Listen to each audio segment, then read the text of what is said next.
This is Miss Grand International 2025.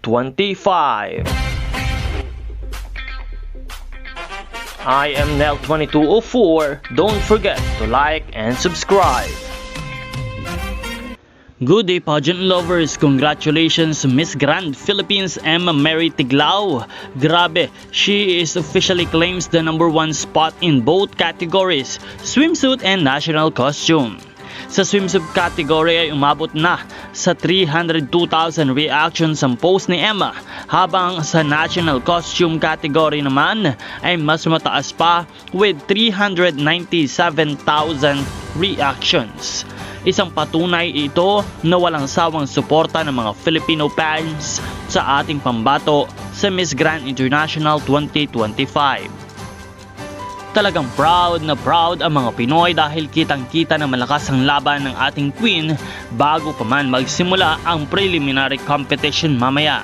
Bukod sa kanyang stunning beauty, napaghanga rin si Emma sa kanyang confidence, elegance at stage presence na talaga namang pang-international level. Ngayong gabi nga ang Miss Grand International Preliminary Competition at lahat ay sabik na sabik ng masilayan kung ano ang inihanda ni Emma Mary Tiglao sa kanyang swimsuit at evening gown performances.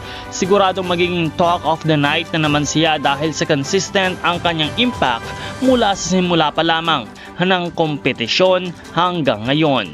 Kaya mga kapageant, kapit lang dahil patuloy kami